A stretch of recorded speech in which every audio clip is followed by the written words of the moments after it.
गलबंदी पहन के और थापक ठहुआ चंदन पोत के और इत्र फुले लगा के माला माला डाल के पर अच्छी तरह ब्रजवासी बन के पक्के ना आते। अब इन कपड़न में तेरे मामा के सामने भिख मंगाने लगेंगे। कन्हैया बोले तो नाराज काय क्यों है रहे हो, मामा के यहाँ कोई कमी है का? बोलो का चाहिए? ब्रजवासी बोले सबसे पहले बढ़िया पोशाक चाहिए। जरूर मिलेगी भैया। आगे बढ़े कि सामने से एक धोबी जी दिखे, वो भी कंस का धोबी, अहंकार में भरा तना हुआ, मूंछों पर ताव मारता चला आ रहा था। भैया अधिकारी से ज्यादा चपरासी को अभिमान होता है। बड़ा अकड़ के निकट आते प्रभु मुस्कुरा के बोले मामा जी राम राम। धोबी आंखें फाड़ के देखने लगा, ये भांजा मेरा कहां से आ गया? क्यों भाई मामा कैसे बोला? भगवान हंस करके बोले यहाँ के महाराज कंस है ना, वो मेरे सगे मामा लगे। तो फिर मामा के गांव में जो मिले सो सबरे मामा, या नाते आपू है गए। धोबी बोला अच्छा तुम ही कृष्ण बलराम हो क्या? मुझे सब मालूम है, तेरे मामा ने तुझे क्यों बुलवाया है। अच्छा भगवान बोले तब तो तुम्हें सब पता ही है। तो दो चार कपड़े ने अपने कोटरी से निकाल के दे दो, आनंद आ जाएगा। ने बढ़िया से कपड़े पहन के स्वागत करवावे में। इतना सुनते लाल पीला हो गया धोबी, तमाम गालियां सुना डाली। ईदृशा नहीं वबासांसी नित्यम गिरी बने चरा। अरे जंगली कहीं के, जंगलों में गायों के पीछे भागते जिंदगी गुजार दी, और राजसी वस्त्र महाराज के तू कभी देखा भी है जो पहनेगा? सोई भगवान ने घुमा के एक थप्पड़ मारा और रजकस्य कराग्रेण सिर कायाद पातयत। एक थप्पड़ में ही उस रजक का सिर कट के दूर गिरा। बोल कृष्ण बलदेव की। ब्रजवासियों ने जोर से जय जयकार बोली। कन्हैया बोले ब्रजवासियों छांट ले अपने अपने कपड़ा, सब अपने ही हैं। खोल खोल के पोटली जाकू जो पसंद आयो उसको निकार निकार के पहन लियो। बाकी के सबरे दर्शकन को लुटाए दिए, तुम वो पहनो और प्रेम से मेला घूमो। पर पहन के जब ब्रजवासी चरवे लगे तो पूरी सड़क साफ होवे लगी। ब्रजवासी बोले लाला कपड़ा है तो बड़े चमकीले भड़कीले, पर देख तो भैया रास्ता साफ कर रहे हैं, ये तो बड़े ढीले हैं। भगवान बोले अब ज्यादा ढीले हैं तो नेक ऊपर लटकाए लो, अपनी मर्जी से छांटे। जब ऊपर लटकाए पकड़े तो ऐसे लगे जैसे हैंगर से टांग दे हो। अरे कन्हैया आनंद ना आयो भैया इन कपड़न में। भगवान बोले तो आपने संभाल के चलो, आगे कछु व्यवस्था देखेंगे। सारे ब्रजवासी पकड़े चले जा रहे हैं, ढीले ढाले कपड़े। दर्जी ने देखा तो बड़ी हंसी आई कि नया फैशन का हाथ से चल पड़ा, सबके सब ढीले ढाले कपड़े। तुरंत भगवान को देखते ही दौड़ा आया। अरे सरकार आपकी आज्ञा हो जाए तो ये ढीले ढाले कपड़े जो दिख रहे वो मैं ठीक कर दूं। भगवान बोले वाह भैया तेरे मुंह में घी शक्कर, जल्दी कर भैया हम तो ये देख रहे। अरे आओ आओ सरकार, मेरा सौभाग्य होगा। सबको अपनी दुकान पर लाके सबका नाप लेकर के और सब मित्रों को बुला के फटाफट सबके वस्त्र सिल करके अपने हाथों से पहना दिए। ब्रजवासियों को जब बढ़िया व्यवस्थित वस्त्र पहनवे में आए गए, गदगद हो गए पूरे। कन्हैया आनंद आ गयो, अब तो यह पोशाक में हम ही राजकुमार लग रहे हैं। भगवान बोले भैया दर्जी तेने हमारे ब्रजवासी प्रसन्न कर दे, बोल तो को काहे नाम दई जाए। दर्जी ने मन में सोचा धोबी को क्या इनाम मिली वो तो देख ले। हाथ जोड़ के बोला सरकार आपकी दया दृष्टि बनी रहे, मोह कछूना चाहिए, कृपा बनी रहे सरकार। भगवान बोले अच्छा जाओ तो हमारा आशीर्वाद है, तुम खूब फलोगे फूलोगे। तो आजकल आप देख ही रहे हो महाराज, दर्जी कैसे फल भूल रहे हैं। जितने को कपड़ा उतने की ही सिलाई, और दूल्हा सरकार की पोशाक हो फिर तो कहना ही क्या, माला माल है गई दर्जी। ब्रजवासियों से बोले भैया अब तो कोई कसर ना है। ब्रजवासी बोले लाला आनंद तो आ गया या कपड़ा में, ने कसर तो है। क्या कसर है? बोले ब्रजवासी ने के गले में जब तक मोटी सी माला ना पड़ी हो तब तक आनंद ना आवे। ब्रजवासी माला के बड़े शौकीन, कहीं कहीं नहीं मिलेगी माला तो स्वयं अपने हाथ से बाजार में खरीदेंगे, और बढ़िया माला खरीद के बिहारी जी में ले जाके दिखाई देंगे, जय हो बिहारी जी महाराज। दूर से ही दिखाई देगी और प्रसादी बना के पहन ले। भगवान बोले अच्छा चलो कछु माला को प्रबंध करें। तो ततः सुदामनो भवनम मालाकारस्य जगमतु। एक सुदामा नाम का माली माधव का अनन्य भक्त मथुरा में रहता था। भगवान उसके घर पहुंचे। कितने लोगों ने घर आने को कहा पर किसी के यहां नहीं गए और मालिक यहां बिन बुलाए पहुंच गए, क्योंकि अनन्य भक्त था। जो माधव का दर्शन किया घर में मुग्ध होके नाचने लगा। जितनी मालाएं थी सब उठा लाया और उसके पास था भी कुछ नहीं। मोटी सी एक बढ़िया सी माला माधव के कंठ में डाली, बाकी सारे ब्रजवासियों को माला पहना के साष्टांग दंडवत प्रणाम करके स्वागत करने लगा। भगवान ने उसे विशुद्ध पराभक्ति का आशीर्वाद दिया और आगे बढ़ ली। और बोलो भाई ब्रजवासियों। ब्रजवासी बोले लाला बढ़िया पोशाक मिल गई और गले में मोटी सी माला गिर गई, पर नेक कसर और है। अब का कसर पड़ गई भैया? बोले लाला तू अच्छी तरह जाने, ब्रजवासी के माथे पे जब तक थापक धुआ चंदन न पोते तब तक आनंद न मिले। ठीक है भैया चलो।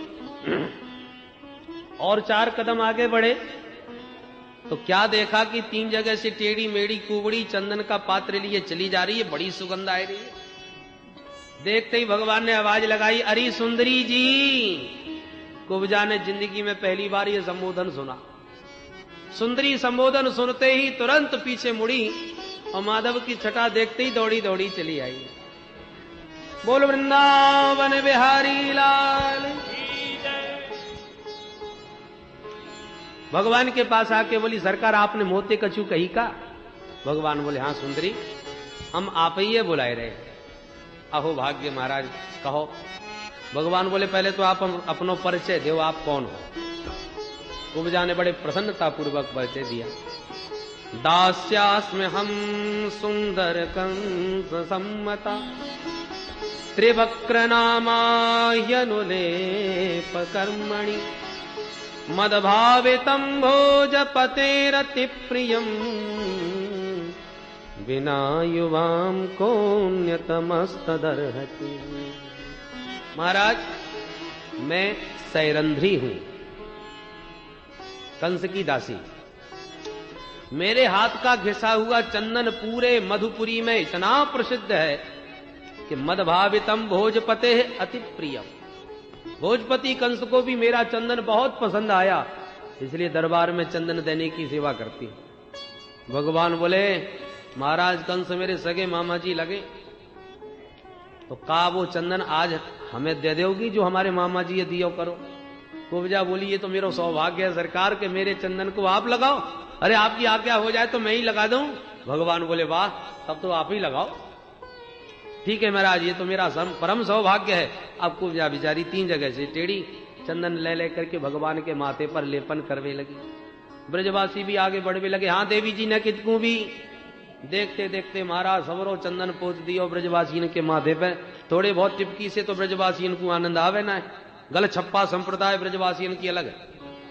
पूरा मुंह जब तक चंदन से न लिपट जाए तब तक आनंद ना आए। सब चंदन पोत लिया ब्रजवासियों ने, पूरा पात्र ही खाली कर दिया।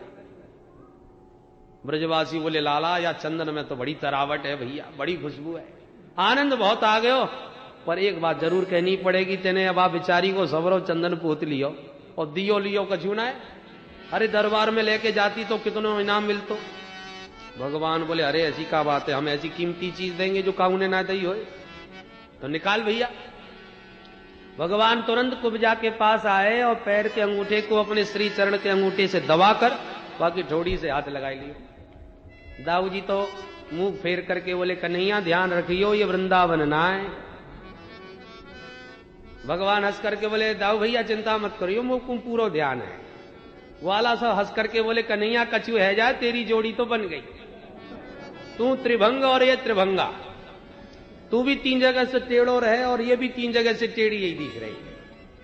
हास्य परिहास कर रहे थे सब ग्वाला, और इतने में भगवान ने जोर का एक झटका मार दिया और मुकुंद संस्मरणात् सद्यो बभूव प्रमदोत्तमा।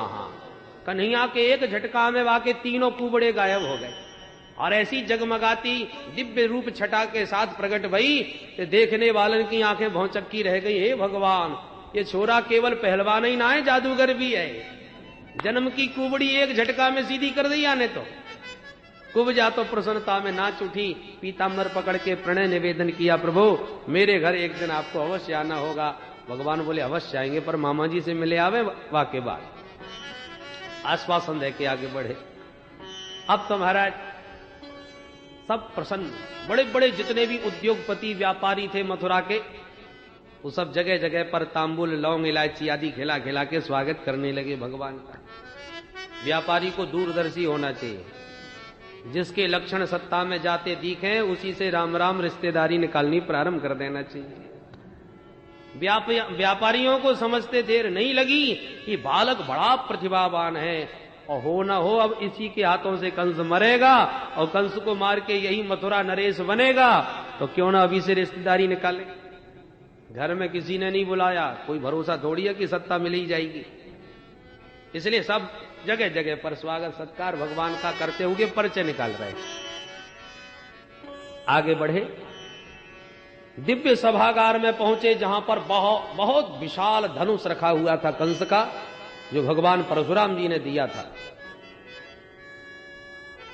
धनुष को देखते ही प्रभु बोले, दाऊ भैया आज्ञा करो ने एक धनुष है, छू के देख लो। दाऊ जी हंस के बोले, अपने मामा जी को धनुष है, चाहे जैसे देखो, तो मैं उठा लूं? बोले हाँ, प्रेम से उठा लो। जो धनुष के रक्षक सैनिक खड़े थे आसपास हंसने लगे। कल का बच्चा दूध के दांत गिरे नहीं, महाराज का धनुष उठाने चल दिए, ये क्या उठाएगा? दाऊ जी सारे में बोले, लाला ने कि उठा के ही तो दिखाई दे, जो आ गया। तुरंत आगे बढ़े और करेण वामेन सलील मुद्रितम सज्जम च कृत्वा निमिषेण पश्यताम। एक निमिष में पलक झपकते बाएं हाथ से उठा लिया धनुष, और जो प्रत्यंचा चढ़ाई के धड़ाम दी से दो टुकड़े हो गए। बोल कृष्ण बलदेव की। इतना भयंकर शब्द हुआ कि धरती हिल गई, और कंस तो बेचारा सिंहासन से गिरते गिरते बचा। सैनिक सब मारने दौड़ पड़े, महाराज का धनुष तोड़ दिया इन्होंने। दाऊ जी बोले, लाला आधा टुकड़ा जल्दी फेंक। और धनुष के ही आधे आधे टुकड़ों से वो पिटाई करी कि सैनिक प्राण बचा के भागते ही नजर आए। कंस के पास पहुंच के बोले, सरकार गजब हो गया। क्या हुआ? बोले, आपके भांजे ने धनुष तोड़ दिया। जो कंस ने सुना कि धनुष तोड़ दिया तो उसे पक्का विश्वास हो गया, हमारी भी गारंटी खत्म। क्योंकि भगवान परशुराम जी ने कहा था, धनुष को कोई तोड़ नहीं सकता, और जो तोड़ देगा वो तुझे छोड़ नहीं सकता। इसलिए वो वचन याद आ गया और बहुत घबरा गया। अब तो कंस का ये हाल हो गया कि उसे हर काली चीज में कृष्ण कन्हैया नजर आते हैं। भोजन करते समय दाल में काला जीरा भी दिखे तो थाली फेंक देता है, आ गया काला काला। पानी पीते समय काली छाया जल में दिखे तो लोटा फेंक दे। सामने वाले की आंखों की कारी पुतरिया में कृष्ण कन्हैया नाचता नजर आता है। बताओ ऐसा भजन कौन कर सकता है? भय के द्वारा ही सही, परंतु कितना भजन कर रहा है जो 24 घंटे भगवान को ही देख रहा है। इसलिए भयात कंस दृष्टांत दिया नारद जी।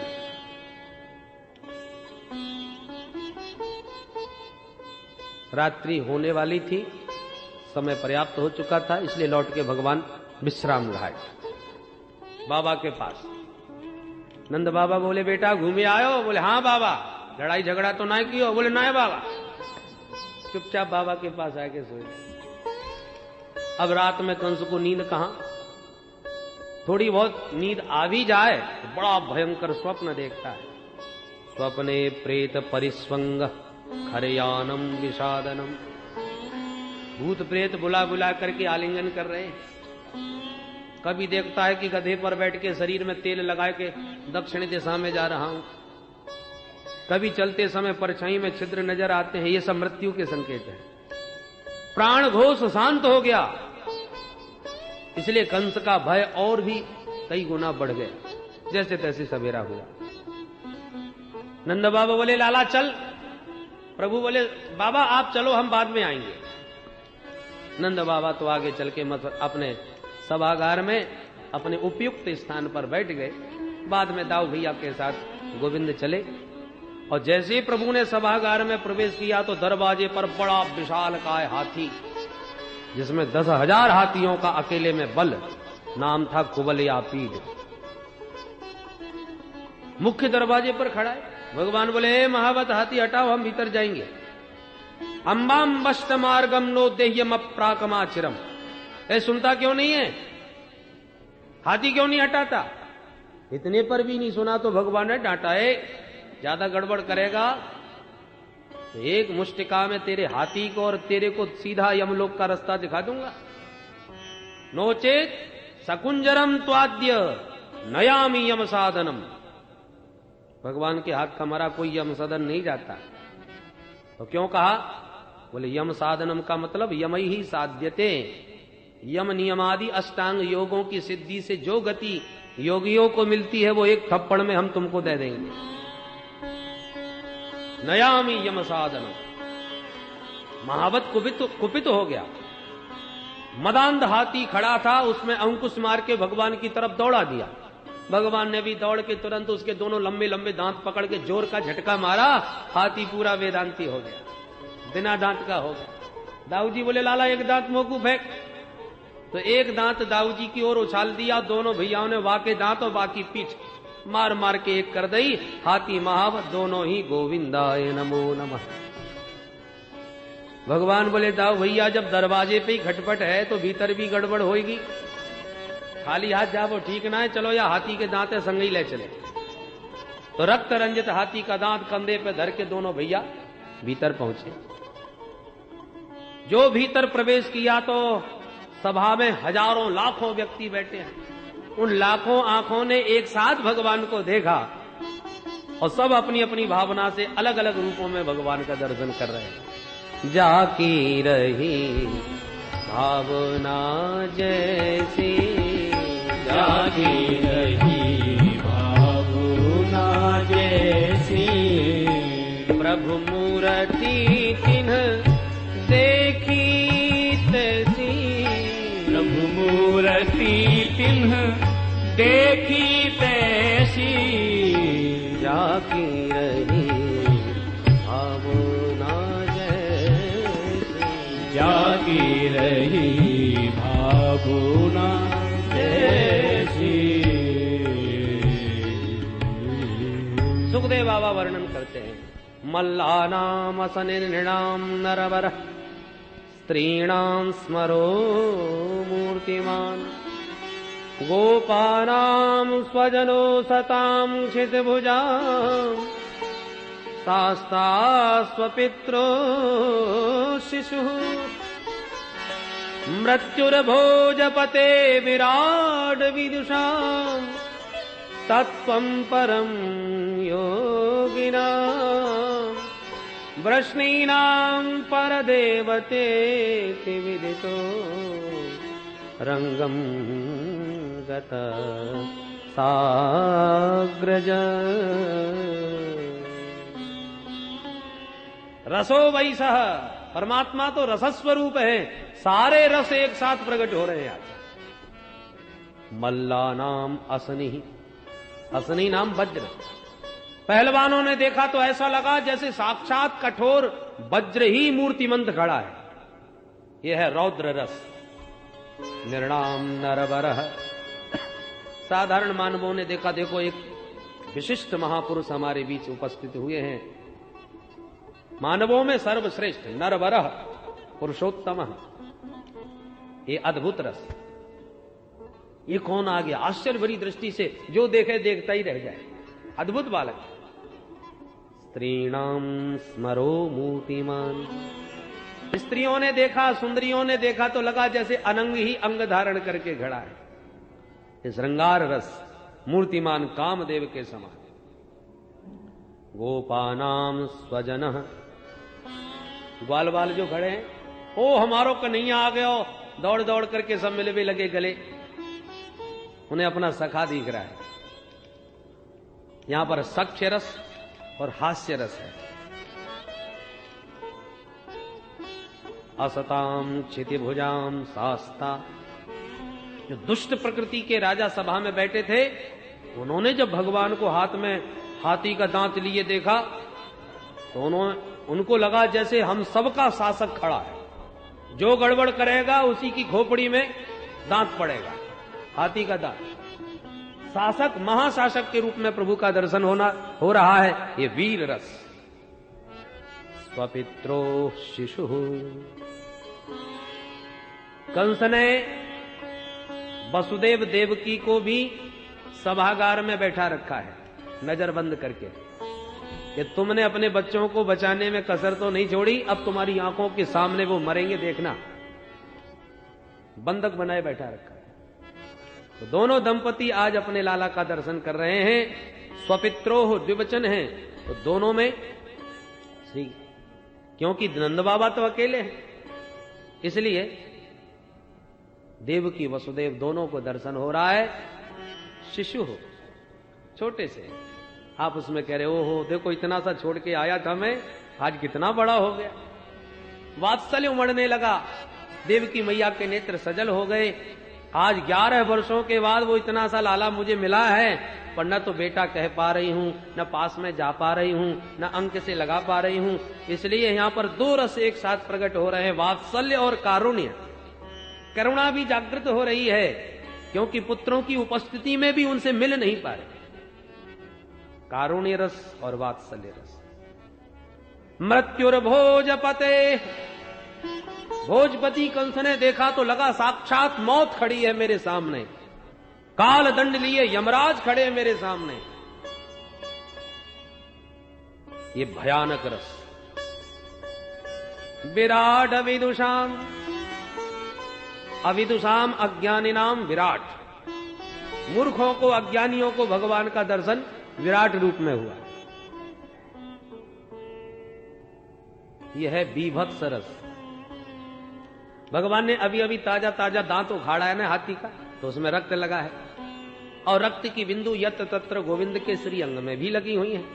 तो रक्त रंजित वो हाथी का दांत देखकर अज्ञानियों को भगवान के श्री अंग में विभत्स रस का भी दर्शन हुआ। ये भी एक रस है। तत्वम परम योगिना, बड़े बड़े अमलात्मा विमलात्मा सिद्ध संत जो बैठे थे, उन्होंने देखा तो ओहो ये वही परम तत्व है। वदन्ति तत्तत्व विदधत् तत्वम यद ज्ञानम अद्वयम ब्रह्मेति परमात्मेति भगवान इति शब्दते। जिस परम तत्व को कोई ब्रह्म कहता है, कोई परमात्मा कहता है, कोई भगवान कहता है, आज वही परम तत्व हमारी आंखों के सामने विराजमान है। तत्वम परम योगिना, ये शांत रस। और जो भोजवंशी, कृष्णवंशी, अंधकवंशी, यदुवंशी सब बैठे हुए हैं, वो भगवान से अपना नाता जोड़ रहे हैं। ये मेरा भांजा है, कोई कहता मेरा भतीजा है।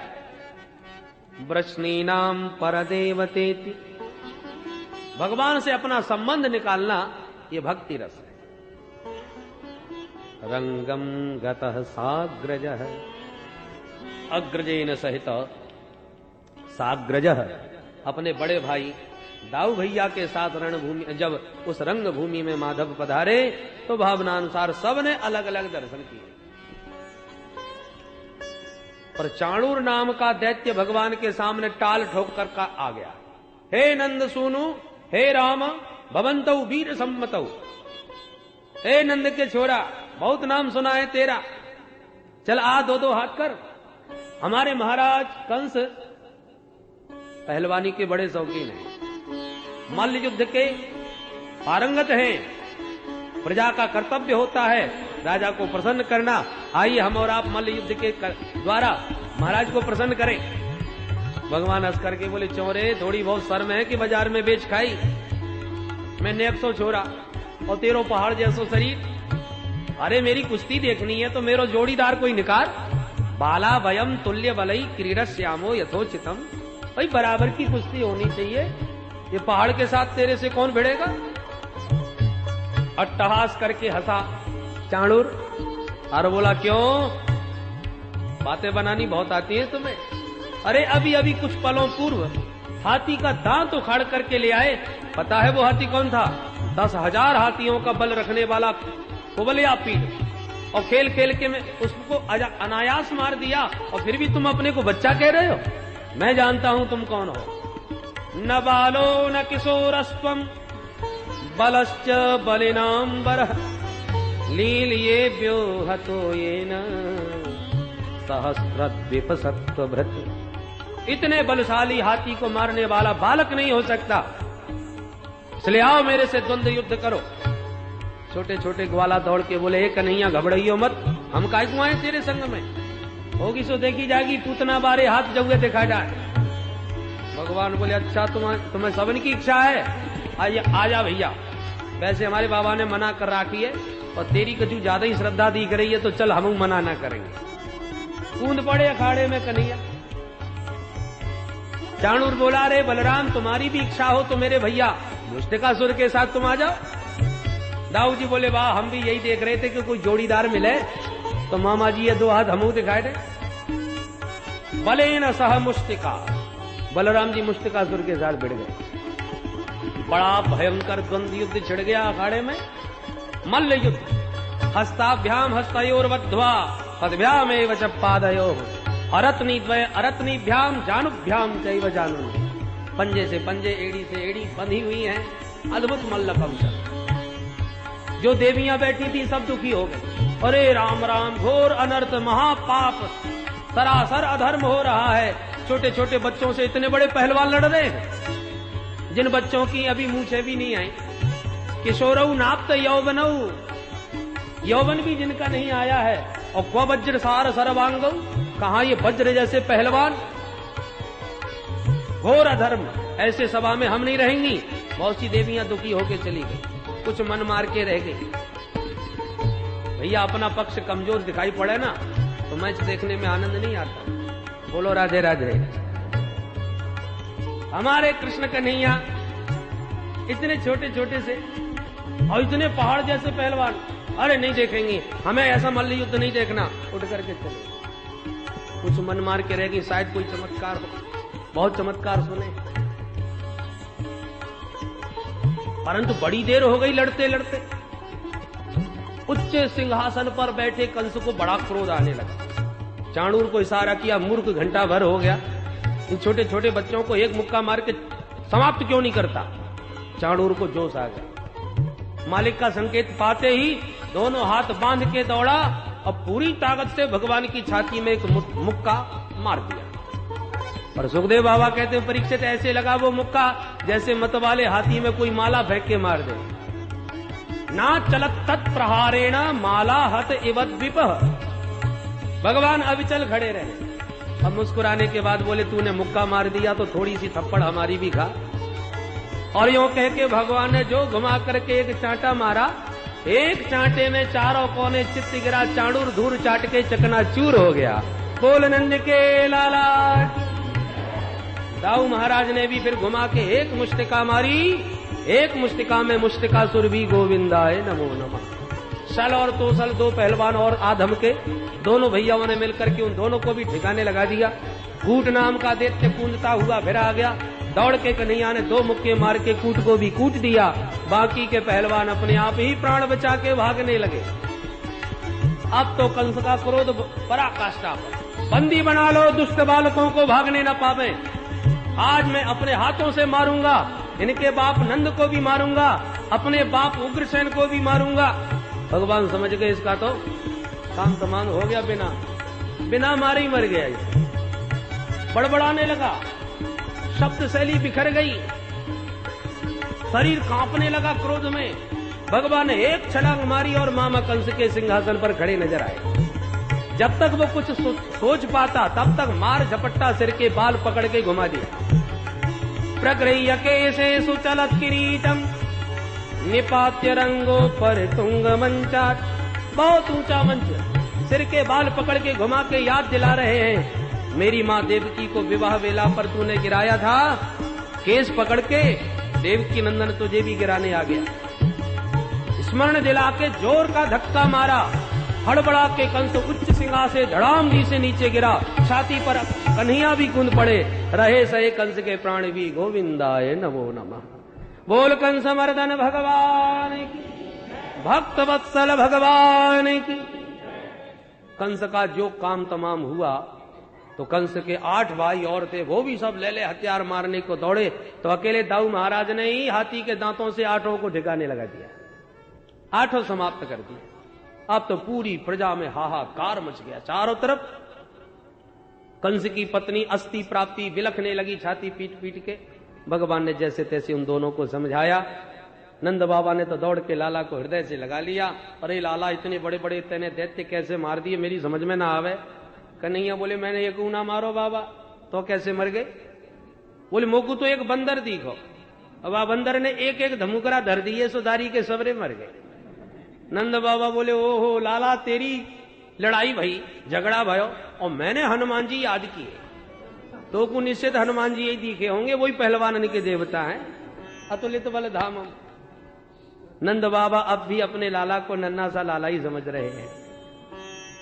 और बाबा से मिलने के बाद तुरंत भगवान अपने माता पिता देवकी वसुदेव जी के सन्मुख आए।